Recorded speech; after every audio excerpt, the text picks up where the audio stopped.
تستمعون الآن إلى برنامج المرأة والحياة مع الأستاذة خديجة برهان.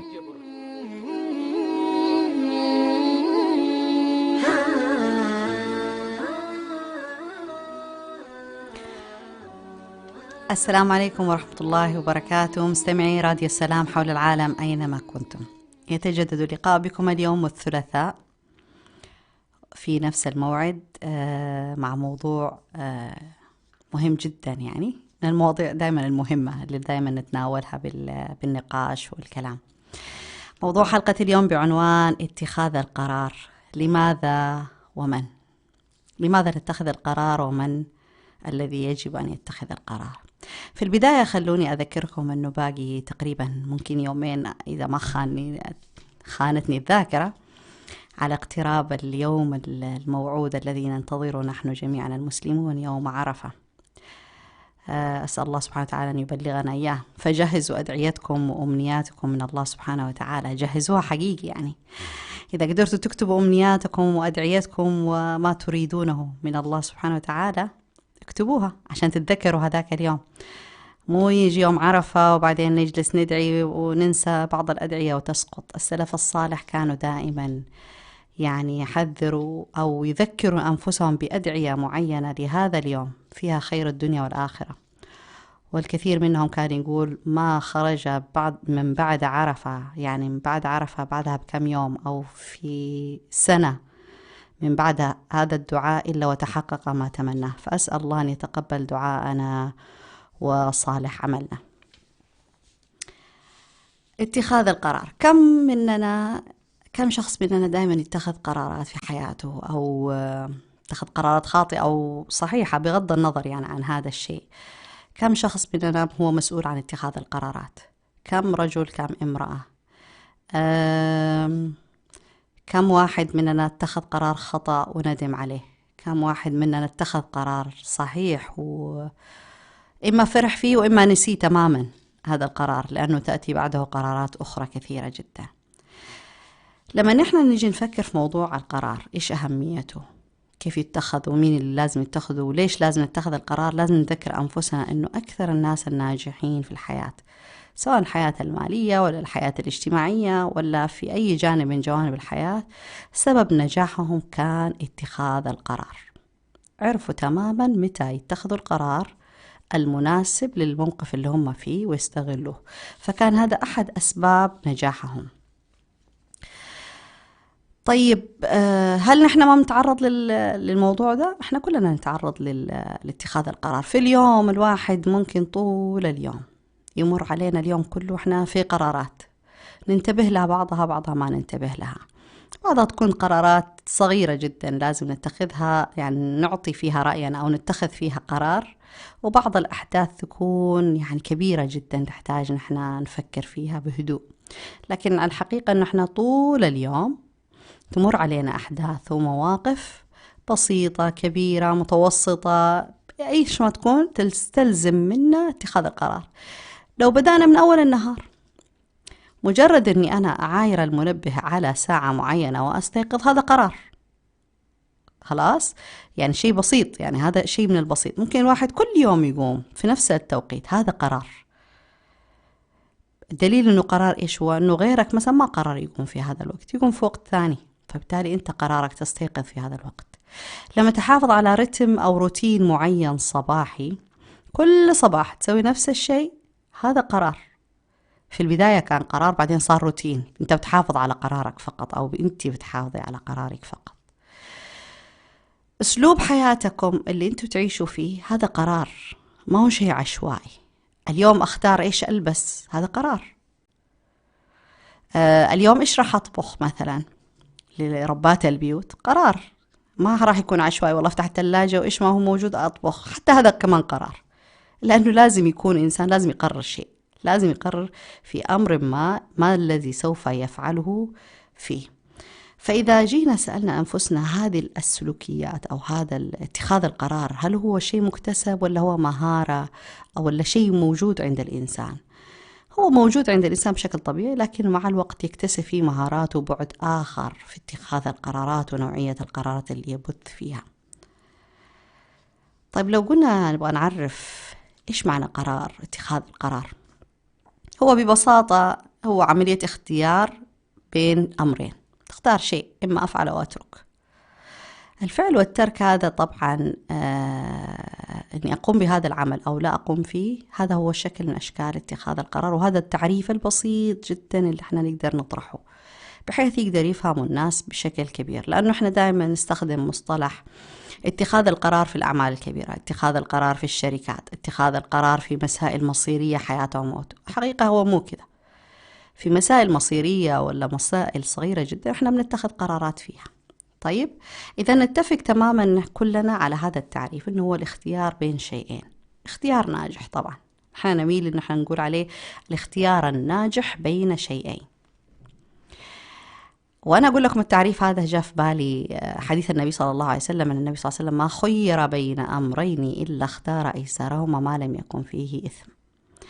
كيف نوافق بين هذا الكلام بين اتخاذ القرار؟ هذا الأمر يعني نقدر نخليه منسجم مع بعضه البعض أو متفق مع بعضه.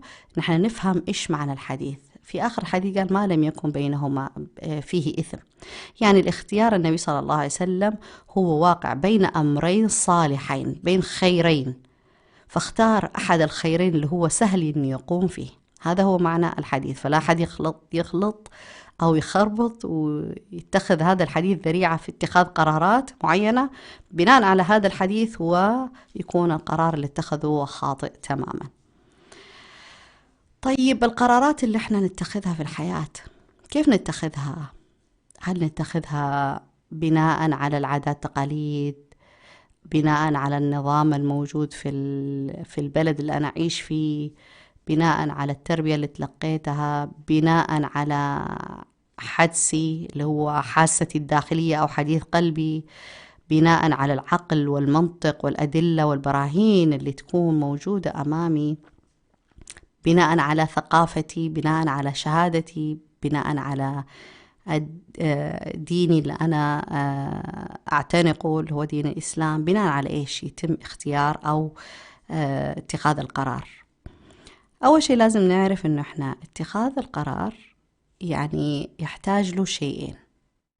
بناء مع الأشياء الكثيرة هذه اللي ذكرناها لازم يكون يتوفر فيه شيئين أو يعتمد على شيئين، إما الحدس اللي هو المشاعر أو حديث القلب أو حاسة السادسة أو أيا كان سموها، وبناء على العقل. طيب إيش الفرق بين هذا وهذا؟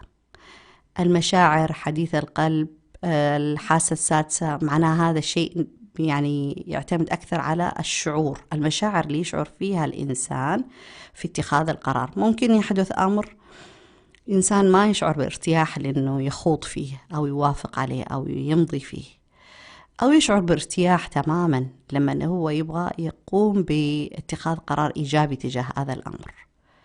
هذا هو الحدس أو حديث القلب أو الحاسة السادسة. مع الأسف الشديد كلنا عندنا هذه الحاسة السادسة، لكن عند بعضنا هي أقوى منها عند الآخر. والسبب أنه كثير مننا ما يصدق نفسه أو ما يصدق حدسه الداخلي، فيعتبره من وسوسة الشيطان فيلغيه تماما ويتجاهله، وكل ما اشتد يتجاهله إلى أن ينخفض صوته ويصير صوته ضعيف جدا غير مسموع. في حين أن الله سبحانه وتعالى من أشكال حفظ الله للعبد أنه يعطيه هذا الإحساس حتى يعرف يخوض في هذه الأمور، سواء كانت أمور الدنيا، سواء كان في أمور الخير، سواء كان أي أمر. يأتي الحدس أو المشاعر هذه تعطي تنبيه. هذه المشاعر أساسا هي تأتي من الروح اللي ما تختلط عليها الأشياء، اللي ما في تفسير منطقي لها للمشاعر هذه، لأنه ما لها سبب. حتى الناس اللي عندهم هذا الشيء قوي جدا لما تسأليهم أو تسأله تقول له ليش طب تشعر زي كده؟ والله ما أعرف، بس أنا عندي هذا الإحساس، ويوقف عند كذا شيء لا يفسر. وهذا حقيقة من الروح، ويأتي أكثر شيء للمؤمن اللي هو القريب من الله سبحانه وتعالى، يكون هذا الصوت قوي جدا لدرجة أنه ما عاد يقدر يتجاهله. طيب العامل الثاني إيش هو؟ العامل الثاني هو عامل العقل أو المنطق. المنطق والعقل يمشي أو يعني يستخدم فيه الأرقام والحقائق، يعني زي الفيزياء أو زي الكيمياء، إذا أضفنا مادة على مادة يصير كذا، خلاص الموضوع ما يبغى له اثنين يتكلموا فيه ولا يقعدوا يتناقشوا فيه، 1+1=2. فالمنطق والعقل بيحسب الأشياء من خلال الحقائق والأرقام والنظريات والأشياء الموجودة والواقع الموجود، ويبدأ يتخذ الإنسان قراره بناء على هذا العقل. طبعا بعض القرارات نحتاج فيها نحن نتخذها من خلال حدسنا أو مشاعرنا أو حاستنا السادسة، وبعض القرارات نحتاج نحن نتخذها بالعقل. لكن أفضل القرارات هي ما يجتمع فيه القلب والعقل، الاثنين يتفقوا وينسجموا في اتخاذ هذا القرار أو هذه الخطوة. نجي للعوامل الثانية اللي تلعب دور في اتخاذ القرار. قلنا احنا هل قراراتنا تخضع للعادات والتقاليد؟ نعم تخضع للعادات والتقاليد مع الأسف، لأنه احنا أبناء مجتمعاتنا، ما نقدر نقفز فوق هذا المجتمع. هل تخضع للنظام الموجود؟ نعم تخضع للنظام الموجود، تخضع لأشياء كثيرة جدا، ربما حتى ممكن تخضع بعض الأحيان لحالة الطقس، يعني يكون في قرار أبغى أتخذه، حالة الطقس تمنعني من أني أنا أمضي في هذا القرار، ممكن يصير أبغى أخرج مشوار ولازم أسويه، والله تيجي عاصفة، يجي طوفان، يجي أي شيء يمنعني، خلاص تغير مسار القرار تماما. فكلنا احنا نتأثر بأشياء كثيرة جدا في اتخاذ القرارات في حياتنا. وطبعا لازم أرجع أذكركم، مسألة اتخاذ القرار مش مسألة متعلقة بالشركات ولا بالمهمات الكبيرة في الحياة، إنما تبدأ أهميتها من أصغر شيء إلى أكبر شيء في حياتنا نحن. طيب احنا كده نكون إن شاء الله اتفقنا في النقطة الأولى هذه أو في هذه الجزئية. احنا عندنا أنواع مختلفة للقرارات. هل في أنواع بالفعل مختلفة؟ نعم هناك أنواع مختلفة جدا للقرارات. لازم الواحد يعرف إيش نوع هذه القرارات. طبعا نحن بناء الاختلاف هذه أو الأنواع بناء على إيش نتكلم؟ احنا بناء على نتكلم عن الرجل والمرأة. في قرارات تخص الرجل، هو لازم يتخذها ويقرر فيها، حتى لو شاور الجميع وأخذ رأي الجميع وأخذ التصويت وكل شيء، لكن هو لازم يتخذ هذا القرار. وفي قرارات تخص المرأة، هي اللي لازم تبت فيها، بالرغم أنه زوجها ممكن يقول، أولادها ممكن يقول، ممكن الناس كلهم يقولوا، ممكن العائلات كلهم يقولوا، لكن لازم هي تتخذ فيها قرار أو إجراء معين. وفي قرارات لازم يشتركوا فيها الرجل والمرأة كلاهما حتى يقدر يوصل لقرار صحيح وناجح وما يأثر على أي طرف آخر بشكل سلبي. طيب إيش أنواع القرار أو الأشياء اللي هي متعلقة بالرجل؟ القرارات المتعلقة بالرجل أو القرارات اللي اتخذ فيها الرجل إجراء معين. هذه القرارات زي القرارات المتعلقة بمسؤوليته تجاه عائلته، قرارات متعلقة بعمله، قرارات متعلقة بعلاقاته الاجتماعية المرتبط فيها، يعني في عمله أو مع أقاربه أو مع عائلته أو مع أخوانه أو مع من حوله، يعني طيب أصدقائه أو أيا كان. هذه قرارات ما يقدر يتخذ فيها شيء إلا الرجل نفسه، وسبب أنه هو هذه من المحيط القريب منه، يعني عمله الرجل ما يقدر أحد يتخذ عنه أي شيء أو أي إجراء أو قرار في هذا الشيء إلا هو، لأنه هو أدرى الناس بعمله، بمشاكل عمله، بصعوباته، بما يحيط به، بالموظفين، بالمدير، بنوع العمل اللي يقوم فيه. هو اللازم يقرر، ما يقدر أحد يجي يقول له فلان والله اسمع هذا الشغل ما يناسبك اتركه واطلع منه مثلا، ما ينفع. هو لازم يتخذ هذا القرار، حتى لو جلس يتشكى من هذا العمل هو لازم يتخذ هذا القرار، لأنه هو أدرى إذا ترك هذا العمل في عمل بديل ولا ما في عمل بديل، هل هو شيء مفيد له ولا غير مفيد له، إيش استفيد يعني إذا بقي ولا إذا ترك. هذه النقطة لازم يحسمها الرجل، ما يقدر أي أحد يحسمها. ممكن الرجل يروح يشتكي لزوجته، ممكن الرجل يروح يشتكي لزوجته من أهله، لكن أي إجراء يبغى يتخذه تجاه أهله هو المسؤول عنه، هو لازم يتخذه، ما يقدر أحد يتخذ بالنيابة عنه هذا القرار. طبعا احنا حنتكلم عن إشكالية اللي هو إنابة الآخرين في اتخاذ القرارات، بس هذا يعني بعد هذا الكلام بإذن الله. إذن القرارات المتعلقة بالرجل هي التي تخص عائلته، عمله، أصدقائه، محيطه القريب، علاقته بعائلته، علاقته بأصدقائه. ما يقدر أحد يجي يقول له يا فلان والله رجال طول بعرض، يجي أحد يقول له اسمع هذا فلان لا تمشي معاه ولا ما يناسبك ولا شيء وخلاص وقطع علاقتك، ما ينفع. طيب، فهذه الأشياء مهمة جدا، وهي تخضع أو تضع أو تقع ضمن مسؤوليات الرجل في اتخاذ القرار. طالعين فاصل وراجعين نكمل القرارات المتعلقة باتخاذها من جهة المرأة، فابقوا معنا.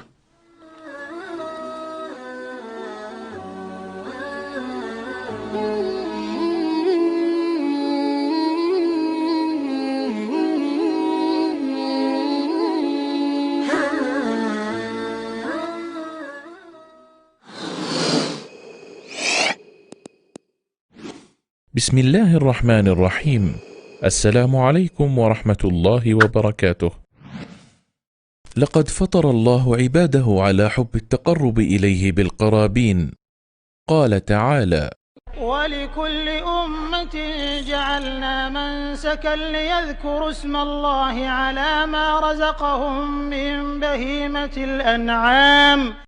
من هذه المناسك الأضحية، وهي من شعائر الله الظاهرة وسننه المؤكدة، ويبدأ وقتها بعد صلاة العيد وينتهي بغروب شمس ثالث أيام التشريق. ولا تصح الأضحية إلا ببهيمة الأنعام، الإبل والبقر والغنم، فلا تصح بالدجاج ولا الأرانب ولا الغزلان وغيرها. ويسن أن تكون حسنة سمينة، ولا بد أن تبلغ الأضحية السن المعتبر شرعا، وهو في الإبل 5 سنين، وفي البقر 2 سنين، وفي الماعز سنة، وفي الضأن نصف سنة. ويتقى في الأضحية من العيوب ما يلي: العوراء البين عورها، العرجاء البين عرجها، المريضة البين مرضها، والهزيلة. راديو سلام، سلام ووئام.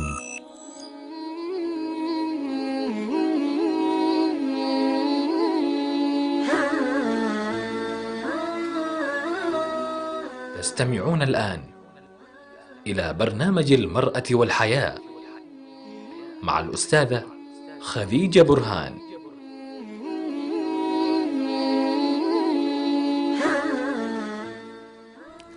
رجعنا لكم بعد الفاصل.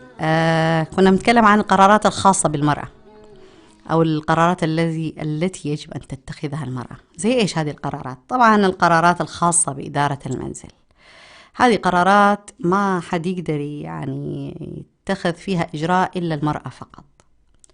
مسؤولياتها تجاه الأولاد، مسؤوليات التربية، طبعا نحن نقول كمان حلول أو الإجراءات اللي تتخذها أثناء تربيتهم، أو المشاكل اللي تواجههم منذ الطفولة مرورا بالمراهقة وحتى الانتهاء من هذه المرحلة. فالقرارات في هذا الجانب هي من تخصص المرأة. طيب، وبرضو القرارات اللي فيها تحديات داخل الأسرة في علاقتها بزوجها، أو علاقتها أو علاقة بيتها الصغير بالبيت الكبير، يعني بيت أهلها وبيت أهل زوجها وبالمجتمع وبالمحيط، هذا كله في إدارة المرأة لبيتها في الداخل والخارج. القرارات هنا يجب أن تتخذها المرأة. طب خلونا نوضح عشان لا ندخل في إشكالية معينة. إيش معنى هذا الكلام؟ يعني المرأة مثلا هي البيت بيتها وهي مسؤولة عنه. والله في شراء أثاث، ما ينفع أن الرجل هو اللي يعني يتخذ فيه قرار وإجراء ويلا نشتري هذا ونجيب هذا. لازم المرأة هي اللي تقرر هذا الشيء، هذا المناسب وهذا اللي نبغاه وهذا اللي نحتاجه وهذا اللي ما نحتاجه، وسووا وافعلوا.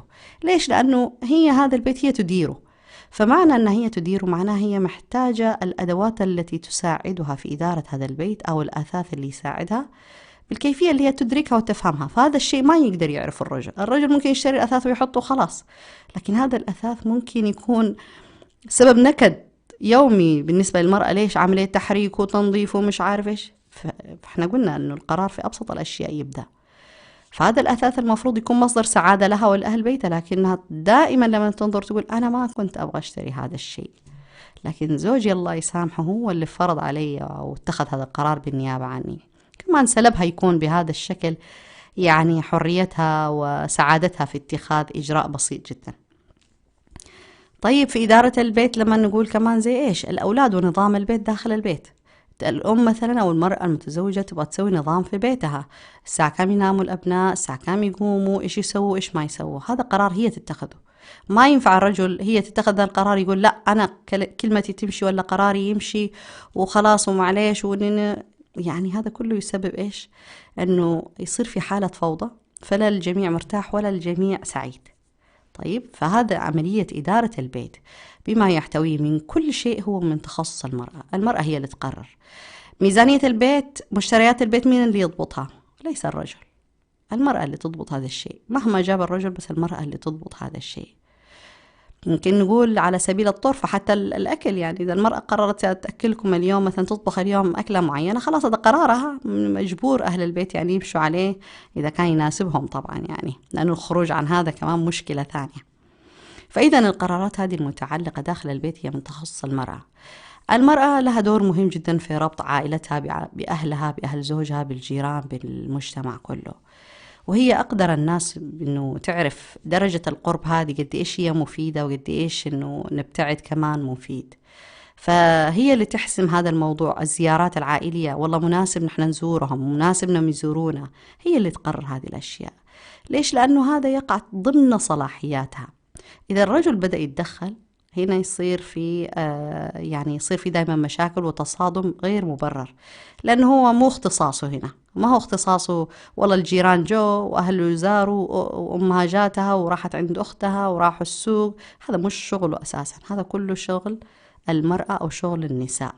فالرجال يعني قراراتهم هي في جانب اللي يخص الرجال، والنساء في الجانب اللي يخص النساء. طبعا ليش نقول هذه الأشياء؟ التفصيل ده مهم حتى تكون حياتنا ماشية بطريقة صحيحة، حتى يكون عدد القرارات الخاطئة أقل. كل واحد لما يعرف تخصصه والمجال تبعه والمساحة تبعه المسموح له فيها باتخاذ القرار، نحن بنقلل عدد القرارات الخاطئة اللي ممكن تمر علينا في حياتنا. طيب، احنا قلنا كمان انه في قرارات يتشارك فيها الرجل والمرأة.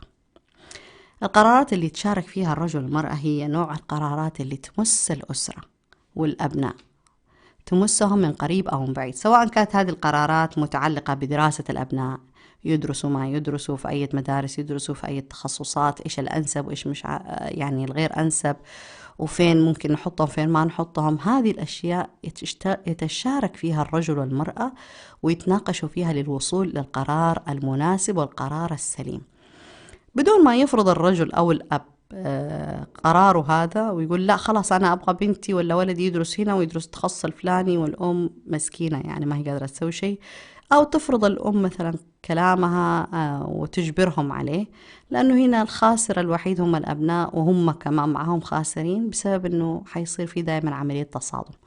فهذا النوع من القرارات اللي تشارك فيها الرجل والمرأة للوصول بنفسهم بعائلاتهم إلى بر الأمان. كمان من ضمن القرارات اللي تشارك فيها الرجل والمرأة في اتخاذها اختيار الأصدقاء لأبنائهم. إما نحن كآباء وأمهات نكون عندنا خطة نحن نخلي أولادنا يتعرفوا بأبناء آخرين، يعني في مستواهم الأخلاقي، في مستواهم الدراسي، في كفاءتهم، يعني نرتب لهذا الموضوع. وإما أنه أبنائنا يعني يكونوا أساسا عندهم أصدقاء لكن نحن مو مناسبنا الوضع لأسباب معينة، فيجب المرأة والرجل يتشاركوا للوصول لقرار وخطة إما للسير في هذه الصداقة وإما لمنع هذه الصداقة. كمان من القرارات اللي تشارك فيها الرجل والمرأة تزويج أبنائهم، سواء كانوا الأولاد ولا البنات. أنا ما راح أخوض المواضيع الجانبية اللي تصير، طيب المفروض وهذه الأيام وهذيك الأيام، أنا ما قاعدة أتكلم عن هذا الشيء. اللي الواقع ما يحدث في الواقع هذا ما هو اللي ننطلق منه نحن نفكر ونقرر ونسوي شيء، إنما نحن نفكر بشكل صحيح وبعدين نغير الواقع هذا بناء على الشيء الصحيح. طيب، فمسألة تزويج الأبناء والبنات هو من القرارات التي يتشارك فيها الرجل والمرأة. ليش؟ لأنه خبرة الرجل وخبرة المرأة في حياتهم الزوجية، في علاقاتهم الاجتماعية، ومعرفتهم بأبنائهم تساعدهم في مساعدة أبنائهم في الخيارات أو الاختيار الزوجة الصالحة أو الزوجة المناسبة أو الزوج المناسب بناء على هذه الأشياء كلها. فما ينفع أن الرجل أو الأب يستفرد برأيه ويقول لا خلاص هذا فلان الفلاني ولا ولد أختي ولد أخويا خلاص يناسب بنتي وأزوجه، والأم مو راضية. والأم لما تسألها ليش مو راضية تقدر تجيب 100 سبب، ممكن تقول عائلته، ممكن أمه، ممكن هو، ممكن في شيء، ممكن إحساسها يقول لها أنه هذه الزواجة معي صحيحة أو غير منضبطة. فاستفراد أحد الرجل أو المرأة بقرارات متعلقة بتزويج أبنائهم هذا يعني مشكلته وعاقبته السيئة هي على الأبناء وعليهم كلهم، لأنه ما في داعي نحصد مسألة الطلاق بعد الزواج بسبب والله الأب تسرع في هذا القرار، ولا الأم قالت والله بنتي أبغى أزوجها لولد أختي وأختي، يعني أختك شيء وولد أختك شيء آخر. ونفس الشيء للرجل، نقول ولد أخوك شيء وأخوك شيء مختلف تماما. فبعض الأحيان القرارات هنا تتم فقط بالمشاعر أو بالحدس مش بالعقل. طيب، فإذا القرارات التي يتخذها الرجل والمرأة والتي تشاركوا فيها هي التي تمس العائلة بشكل قريب أو بعيد. أبرز شيء ممكن نحن نلاحظه في موضوع القرارات هو مسائل الانتقال من بلد لبلد أو الهجرة، سواء كانت الهجرة الثانية ولا الهجرات المتكررة. مسألة زي هذه الرجل لما يقرر أو العائلة تقرر أنها تنتقل من بلد إلى بلد، في الغالب يكون اللي اتخذ هذا القرار مع الأسف الشديد هو الرجل وليست المرأة. وربما يكون في بعض الحالات لم يتم اتخاذ رأي المرأة في الموضوع ده كله، والسبب مو إنه الرجل ما يبغى ياخذ رأيها، السبب ممكن يكون المرأة ما تبغى تعطي رأيها. ليش؟ عشان ما تبغى تتحمل مسؤولية أي شيء ولا أنها تخرج من هذه الدائرة. فهذا موضوع الانتقال من بلد إلى بلد من المواضيع أو القرارات اللي المفروض يتشارك فيها الرجل والمرأة بإعطاء رأيهم وسرد الحقائق والوقائع ورؤية المستقبل، ويعني نشوف الواقع كمان الحالي كيف هو، عشان يوصلوا اثنينهم لنتيجة أو قرار واحد متفقين عليه. من خلال وصولهم طبعا لهذا الاتفاق هم معناها مستعدين يخوضوا مرحلة التحديات والمشاكل مع بعض، لأنه مع الأسف بعض القرارات لما يتخذها طرف دون آخر وتحدث مشكلة، الطرف اللي ما اتخذ القرار هو اللي يتحمل هذه النتائج وإصلاح ما أفسده الطرف الأول. فإحنا ما نقدر نتجنب هذا الشيء إلا من خلال المشاركة في هذه القرارات. طيب، عندي سؤال، ما هي أنواع أو كيف تتأثر عملية القرار بالظروف؟ هل بالفعل تتأثر قراراتنا بالظروف المحيطة بنا؟ نحن ذكرنا أنه أساسا قراراتنا يعني تأثر عليها الظروف المحيطة، لكن إلى أي مدى ممكن تأثر عليها؟ مسألة إلى أي مدى هذه مسألة شخصية. في ناس تحب الاستسلام من بدري، فبيقول لك الظروف الحالية سيئة والواقع سيء ومش عارف إيش، فخلاص كمان هو يكون قرر أنه ما يقرر بهذا الشكل فما اتخذ أي إجراء. لكن في ناس لا، تشوف أمور أخرى أبعد من كذا، فتقول لك هذه الظروف هي متغيرة وسوف تتغير، فأنا ما أقدر أبني الآن قراري على هذه الظروف الحالية، إنما أبني على ما سوف يحدث في المستقبل الذي أريده أنا، فيتخذ قرار مخالف تماما لهذه الظروف. طبعا الناس لما تشوف هذا الشيء تقول له إيش، أنت مو بعقلك أو أنت مو بعقلك.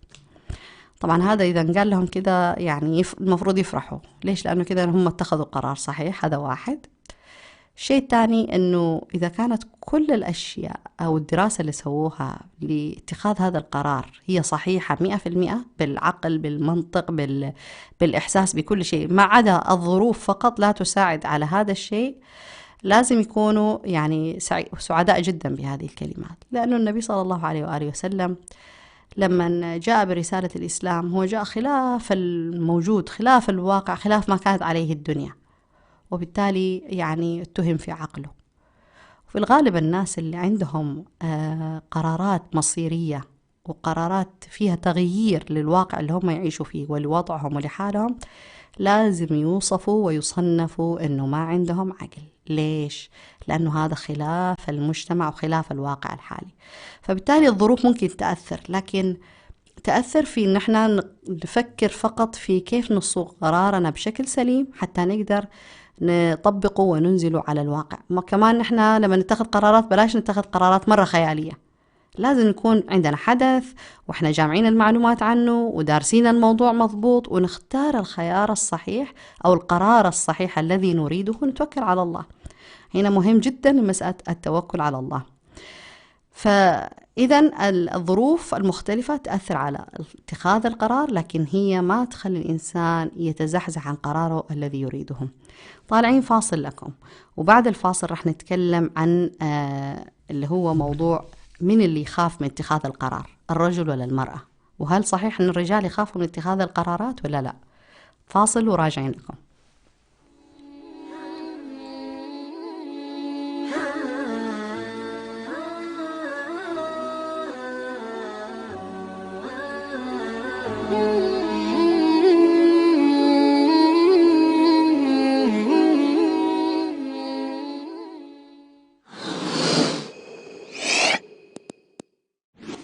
بسم الله الرحمن الرحيم. السلام عليكم ورحمة الله وبركاته. لقد فطر الله عباده على حب التقرب إليه بالقرابين.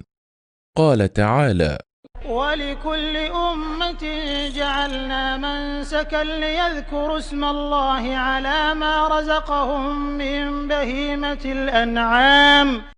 من هذه المناسك الأضحية، وهي من شعائر الله الظاهرة وسننه المؤكدة، ويبدأ وقتها بعد صلاة العيد وينتهي بغروب شمس ثالث أيام التشريق. ولا تصح الأضحية إلا ببهيمة الأنعام، الإبل والبقر والغنم، فلا تصح بالدجاج ولا الأرانب ولا الغزلان وغيرها. ويسن أن تكون حسنة سمينة، ولا بد أن تبلغ الأضحية السن المعتبر شرعا، وهو في الإبل 5 سنين، وفي البقر 2 سنين، وفي الماعز سنة، وفي الضأن نصف سنة. ويتقى في الأضحية من العيوب ما يلي: العوراء البين عورها، العرجاء البين عرجها، المريضة البين مرضها، والهزيلة. راديو السلام، سلام ووئام.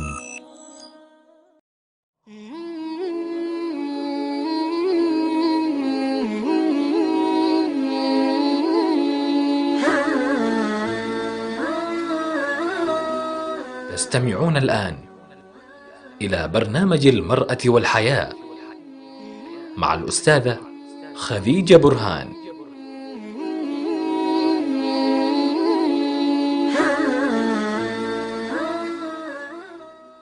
رجعنا لكم. قبل الفاصل كنا طرحنا سؤال، قلنا هل يخاف الرجل من اتخاذ القرارات ويتركه للمرأة ولا لا؟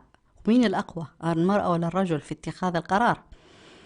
طبعا احنا ما نبغى نستفز أحد بالسؤال هذا، لكن بعض الرجال مع الأسف الشديد ما عنده قدرة على اتخاذ القرار، وهذه حقيقة سواء نحن نبغى نعترف فيها ولا ما نبغى نعترف فيها. والسبب يعني ما له علاقة أنه رجل ولا لا، إنما السبب له علاقة إما أنه هو يعني عنده جهل في اتخاذ القرارات وفن اتخاذ القرار، وقلة علم وقلة خبرة. ليش طيب عنده قلة خبرة؟ لأنه طول عمره يعتمد على الآخرين في اتخاذ القرار، فبالتالي ما عنده أي خبرة في اتخاذ القرار وما يعرف. فدائما عنده مثلا أحد يقول له إيش يأكل وإيش يشرب وإيش يلبس وفين يدرس وفين يروح وفين يسكن، كل شيء موجود، يعني في من يعني معطيه عقله. فهنا هذا الاعتماد على الآخرين هو اللي خلاه ما عنده أي قدرة على اتخاذ القرار. أو كمان في نوع من الرجال ما يحب يتخذ القرار بسبب أنه لا يرغب بتحمل مسؤولية القرار إذا فشل، فبالتالي تلميحا وليس تصريحا يبدو كأنه هو يعني يقول أنتوا خذوا قولوا لي رأيكم وسووا اللي تبغوه، يعني على أساس أنه هو بعد ما يتخذ هم رأيهم وقرارهم هو يوافق عليه ويصدق عليه. إذا نجح القرار هذا وكان ناجح فالحمد لله، يعني يصير المدح والثناء له لأنه هو وفق لهذه الموافقة على هذا القرار. وإذا فشل يصير معناها في من اتخذ القرار الفشل لهم هم. فعندنا يعني إذن الرجل، بعض الرجال بالفعل ما عندهم القدرة على اتخاذ القرار، يعني هذا الشيء ما نقدر ننكره ولا نقدر نتصادم مع أحد ونقول لا وما لا موجود. ما حد يقدر، ما هو شيء مفصل ان الرجل هو القادر على اتخاذ القرار، في كذا وكذا. في رجال ما شاء الله تبارك الله عندهم القدرة على اتخاذ القرارات بسبب الخبرات اللي جمعوها، بسبب العلم، بسبب المهارات اللي أهلتهم انهم يكون عندهم قدرة على اختيار او اتخاذ القرارات الصحيحة. وعادة هذولا نسبة الخطأ في اتخاذ القرارات عندهم قليلة، والأخطاء دائما تحدث في أشياء بسيطة جدا. طيب مين الأقوى في اتخاذ القرار بدون تردد، الرجل ولا المرأة؟ مين اللي يتردد في اتخاذ القرار في الغالب؟ المسألة هنا مو تحدي، المسألة تلعب دور بالحالة النفسية والحالة يعني جنس الرجل جنس المرأة نفسيا مختلف، بنائهم النفسي مختلف تماما. فالمرأة القرارات اللي تمس عائلتها وتمس الإحساس بالأمان والاطمئنان بالنسبة لها ما عندها تردد، على طول تخوضها وتدخل فيها معارك طويلة عريضة جدا وما تفكر فيها أبدا، لأنه هي هنا القرارات تمس الدائرة اللي هي دائما تحافظ أن هي تبقى آمنة، اللي هو عائلتها وأمانها واستقرارها، فما تفكر. لذلك بعض الأحيان بعض قرارات النساء ليش هي خاطئة؟ لأنه تقوم على المشاعر. مجرد شعور المرأة بالتهديد مثلا انه عائلتها مهدده او هي مهدده او زوجها او اي احد مثلا، وتشعر بالقلق والتوتر تبدا تتخذ قرارات، خلاص نقطع علاقتنا بفلان، وولدي مثلا يبغى يتزوج بنت فلانه، لا خلاص ما عاد يتزوجها، يبغى يسافر، لا انا اخاف عليه. فدائما القرارات هذه تتخذها المراه بدون تردد، وهذا مش ضعف منها، لكن هذه بنيتها النفسيه او بنائها النفسي هو كذا. بعض القرارات يتخذها الرجل بهدوء وبطء شديد جدا، لأنه بناؤه النفسي بهذا الشكل، أنه يفكر ويركز ويجمع حقائق ويتعامل مع المنطق وبالعقل أكثر شيء، فما يعطي أولوية لمشاعره حتى يقرر. لكن مع الأسف الشديد بعض الأحيان سواء عند الرجل والمرأة البطء الشديد في اتخاذ بعض القرارات المصيرية أو بعض القرارات الهامة يؤدي إلى ضياع الفرصة. كيف يحدث هذا الشيء؟ لأن الإنسان ما عنده مهارة أو سرعة اتخاذ القرارات، دائما يفكر يفكر يفكر يفكر، يعني كثرة التفكير كمان هي تقتل الفكرة نفسها والهمة في اتخاذ القرار، فدائما في تأجيل. طب هذا الأمر الآن صار إذا اتخذت في هذا القرار راح يكون في هذه اللحظة، يختلف تأثيره إذا أخذت في قرار بعد ساعة ساعتين. فبعض الأمور تكون عاجلة لازم الإنسان يتخذ فيها قرار سريع. فهنا إذا ما نلوم الرجل على بطئه ولا نلوم المرأة على تسرعها أو خلينا نسميه تهورها، لأن الموضوع هنا يخضع للحالة النفسية التي هي من جنس تركيبة الرجل والمرأة. والصحيح أن الإنسان لازم يكون معتدل بين هذا وهذا. في أمور الأفضل فيها اتخاذ قرار سريع، إجراء سريع، وهذا يأتي بالممارسة في اتخاذ القرارات دائما، في ملاحظة الأشياء، في بناء معلومات، قاعدة بيانات في الدماغ كبيرة جدا، يصير الإنسان بسرعة بسرعة بسرعة يتخذ قرار. ممكن بعض الأحيان تعرض على أحد وظيفة ممتازة أو تجي له فرصة لوظيفة ممتازة المفروض يقرر فيها في ساعتها، فيقول لا خليني أفكر وأستخير وأسأل. استخارتك وسؤالك الآن مرة يعني تضيع عليك هذه الفرصة وتذهب إلى الآخرين، لأنه هذا اختبار. المفروض أنت مهيأ ذهنيا لاتخاذ قرار الآن، لأنك تأخذ هذه الفرصة الآن المناسبة لك، لا تنتظر فرصة ثانية، ربما تأتي الفرصة الثانية وتكون غير مناسبة. فهنا مهارة اتخاذ القرارات تأتي من خلال الخبرة والتعلم والملاحظة والاعتماد على النفس في اتخاذ القرارات. طيب ليش المرأة ما تشارك أو تخاف في اتخاذ القرارات العائلية؟ في بعض القرارات المرأة ما تحب تتخذ فيها تشارك فيها، حتى لما زوجها يسألها إيش رأيك لو نسوي كذا، خلاص سوي اللي تبغاه، شوف أنت المناسب، ما تبغى. إيش السبب يعني؟ هل النساء عندهم يعني كسل ولا إيش وضعهم في أنهم ما يحبوا يشاركوا في اتخاذ القرارات؟